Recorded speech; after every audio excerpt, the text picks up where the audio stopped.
Hello everyone, this is Jason Schreier, and I am playing Final Fantasy on the NES. This is the first part of our Final Fantasy retrospective, which will be going on throughout the year. I'm going to go through each Final Fantasy game and play them and look back at them leading up to Final Fantasy 15, so it should be fun. For those of you who are not super familiar with the original Final Fantasy, this is the NES version. You can see it's nice and 8-bit. This was released in 1987. It was Square's swan song, or so they thought at the time. They had this guy, Hironobu Sakaguchi, who was their kind of lead designer, and he, oh, that was a weird glitch there, and he came out and had been making games for a little while for Square. None of them were quite the commercial successes he would have liked until he decided, hey, I'm going to make an RPG, and it's going to be my kind of last resort for the company. We are going to make this the best game we can possibly make it, and if we fail, so be it. It'll be our Final Fantasy. And so it was. As you can see, I made this party full of characters. There's 6 different classes you can start out as: Fighter, Black Belt, Thief, Red Mage, Black Mage, White Mage. And all those might sound familiar if you played Final Fantasy games. Those are kind of typical jobs these days, but back then they were, I guess they're kind of a mixture of D&D classes and wizardry classes. The game was very inspired by wizardries. As you can see, I named them all Kirk, because I think it's going to be a running theme as we go through each Final Fantasy game. I think I may just name everybody Kirk, because that'd be fun. So you start off the original Final Fantasy. You get to pick a party of 4 based on those 6 classes. I picked a fighter, a black belt, a red mage, and a black mage for this run through. You start off kind of in the middle of this area. You go to the castle. The king tells you to go rescue the princess. You go to the town. You can buy some shit. I bought some weapons for my characters which you can equip.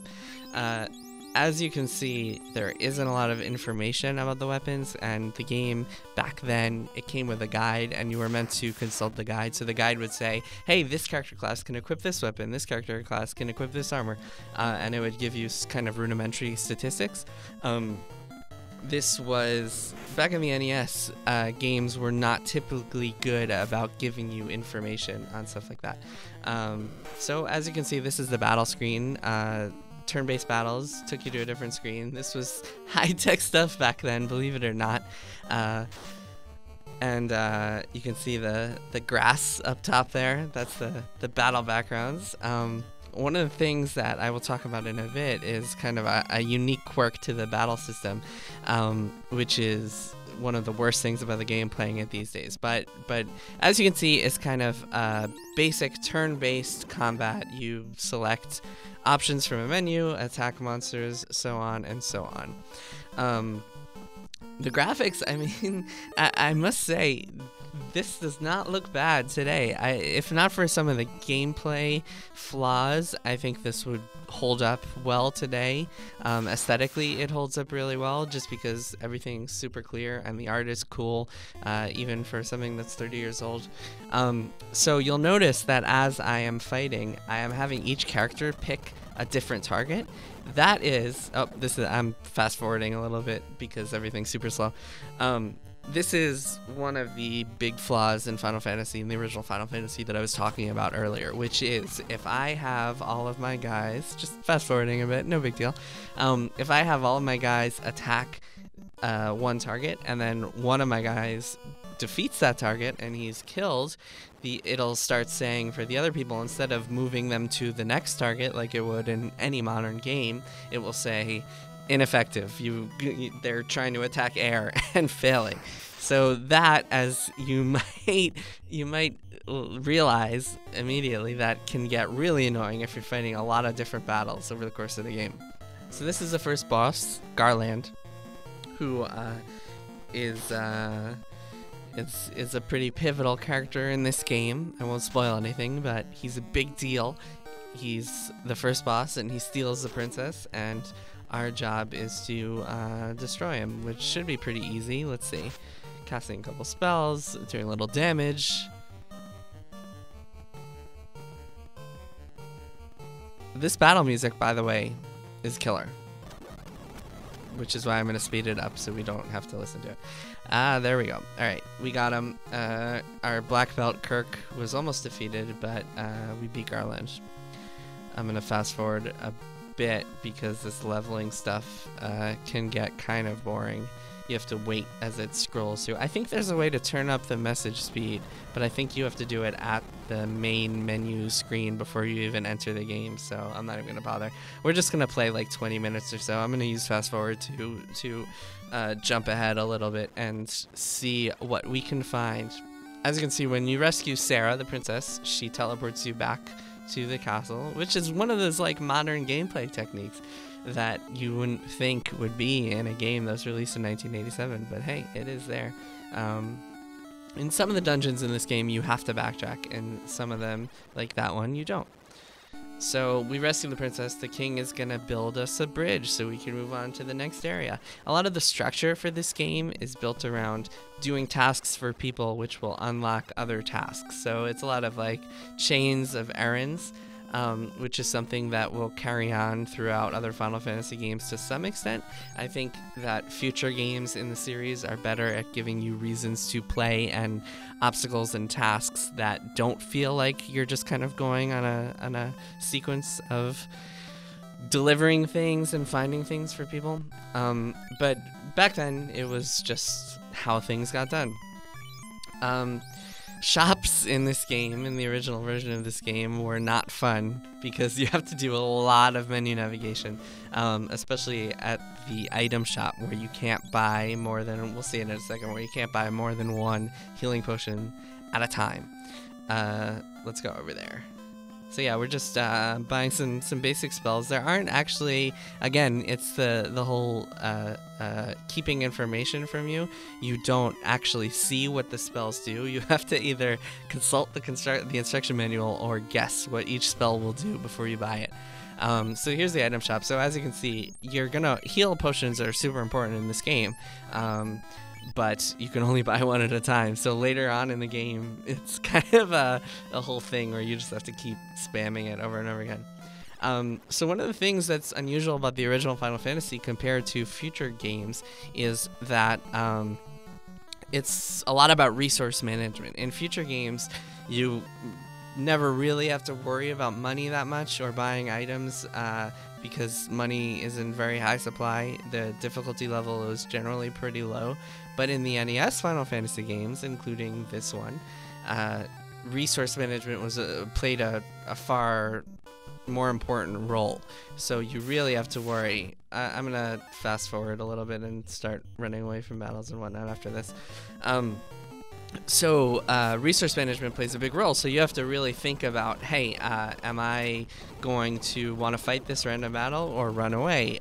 I'm in the middle of this dungeon. I only have a few healing potions left.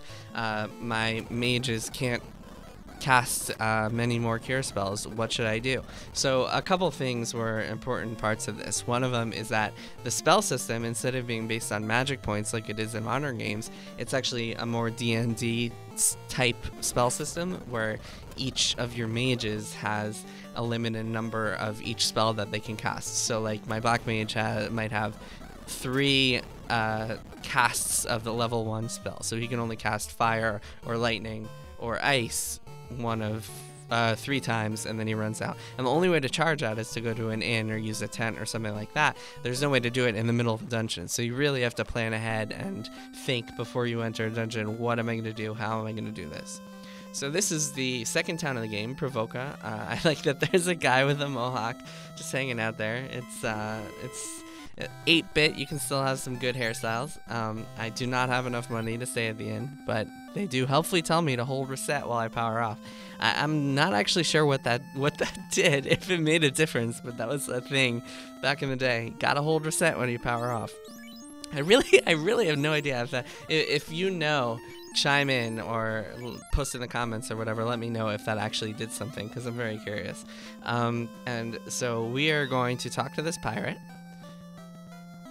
and he is going to pick a fight with me, because sometimes when you talk to a pirate, they're just like, well, this was an intimidating battle back in the day, because you're like, holy shit, there are 9, that's the max number of enemies that can appear on the battle screen at once, 9 of them, but they're actually pretty easy. They each go down in 1 hit. Don't mind the fast forwarding here. So, this is, I mean, I guess it's technically the second boss of the game, in that it's an important plot fight, I guess, as you will see what happens once we beat these pirates. By the way, if you want to play this game today, the best way to do it, I think, is on the GBA version. Oh, well, there we go. We beat the pirates and we get their ship. For some reason, he keeps standing there, so I guess we just beat his crew. We didn't actually fight him. Anyway, yeah, the GBA version has, I think it's called Dawn of Souls or something like that. It has a lot of gameplay improvements. For example, you don't have to deal with the ineffective thing. I think there's a toggle, actually. You can turn it on or off, whether you want to have monsters be, whether you want to have the auto-targeting thing on or off. The graphics are improved, and there are a lot of like small, basic gameplay improvements that make it feel faster and make it feel better in a lot of ways. So if you do want to play it, and you don't have to, it's important to, it's like an important game, so it's worth playing just from a historical perspective to appreciate the origins of Final Fantasy, and get a feel for what the original Final Fantasy was like. But it's not like something that I would say every JRPG fan has to play. There's some Final Fantasy games, later ones, which we will get to in this series, that are must-plays, but the first Final Fantasy is not one of them. Just fighting some sharks. This was back when, so you get 3 vehicles in this game. You get the ship, you get a canoe, and you get the airship. I believe that the airship is the only one where you don't have to fight random battles, so that's useful. So this is the 3rd town in the game. This one is, usually when you get to this point, the difficulty ramps up and you have to really start thinking about your equipment and your spells, because after you get here, and I'll just poke around a little bit, there's a graveyard. That's the saddest graveyard ever. This is a tomb. It's helpful information in the saddest graveyard ever. This is a fun Easter egg. Here lies Erdrick. That's the lead of Dragon Quest, which is Square's biggest competitor at the time, and the game that Final Fantasy borrows a lot from. This is the, this is another weird quirk of the day. If someone dies, you can't just go to an inn and restore them, and you can't use a Phoenix Down. There was no such thing as Phoenix Downs. You have to take them to the clinic and have them revived. And then you can go to the inn and get everyone restored and get told that you have to press reset when you hold the power button. What was I saying? Oh yeah, when you get to this point, you really have to upgrade all your gear and get your shit together, because there are a couple tough dungeons. I don't think we're gonna get that far, because I don't really feel like sitting here and grinding for a while. But yeah, that's pretty much what you have to do. Unless, I guess, if you fought a lot of random battles on your way here, you don't need to grind, but it's kind of a chore. I think it's easier in this game if you really do want to play the NES version and play it how it was meant to be played back in the day. You pretty much have to do some level grinding. There's an area far to the right of this area called the Power Peninsula or something like that. It's like kind of a glitch almost, because it overlaps with a higher level zone that you're not supposed to get into. But if you get in there and you manipulate it enough and figure out the best way to do it, which you can look up online, you can get a lot of levels and golds really quickly in that area. Just doing some fast forwarding. This battle's surprisingly tough. Yeah, when you get to this part of the game, the Elf Town area, things get really difficult, and it's unforgiving, because if you start losing people in a battle, in like a random battle like this, it can cost a lot of money. I think it costs like 200 gold to get them up. So one of our Kirks is dead. Oh, there you see the ineffective in action. So one of our Kirks is dead, which means that we'll have to go get him up, but I don't actually think we'll get enough gold from this battle to justify it. So it's kind of a net loss, which really sucks. Let's see. Yeah, 84 gold, and I think it costs 200, right? Is that right? Yeah, to get him back up. So that's not good. We're probably not gonna play too much longer. Let's see. I want to show you guys one more area before we really jump in. So after this, so the goal right now, your goal once you get the ship is to get. Well, so there was an area that we skipped called Matoya's Cave, where you meet this witch named Matoya, and she says, "Hey, I need this this crystal, so I can see. And if you give me the crystal, then I'll give you an herb." So the herb actually wakes up the prince of the elves, who will give you other things that are important to. He gives you a key that's important to proceed. So to wake up the prince, you need the herb from Matoya. She needs her crystal before she'll give you the herb. To get her crystal, you have to go find a dude named Astos, who's the dark elf who stole it from her. To get to Astos, you need to go get something called a crown, which I guess has magical power or some shit. I don't know. Point is, to get the crown, you have to go through the first dungeon of the game, which is, I mean, not counting that opening castle, which isn't really a dungeon.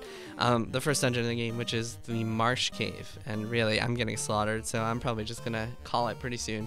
The Marsh Cave is a really tough dungeon. The enemies do a lot of damage, and they poison you, and there are a lot of RNG-based encounters that you really have to figure out how to get through. So you really need to gain a bunch of levels and max out your gear before you can really handle it.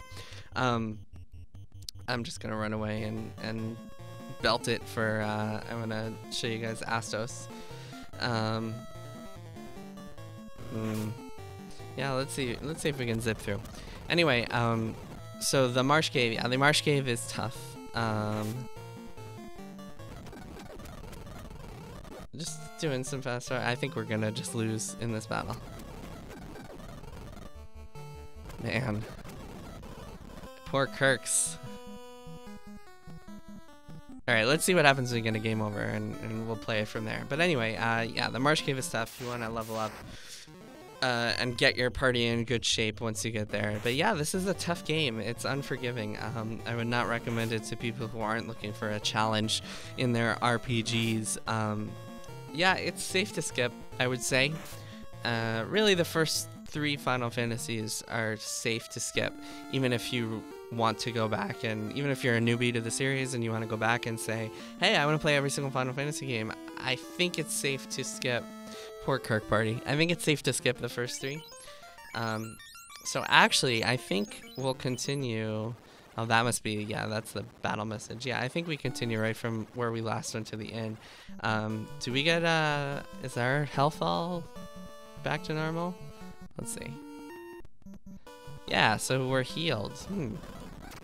I'm now vaguely remembering using that like game over trick as a way to gain back health. I think that can be a viable way to grind, like instead of just wasting a bunch of money. I don't remember if it costs you any money or anything, but I think it's a viable way to grind is to just die if you're in serious trouble and let the inn bring you back to life with the power of saving.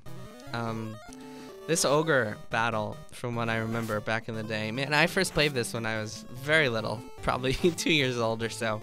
I remember those ogre battles were a really good way to gain gold and XP. So these are the ones to look out for if you're doing some grinding on the NES version. I don't think we'll play too much more. I want to run up to another castle just to poke around a little bit, and then we will call it.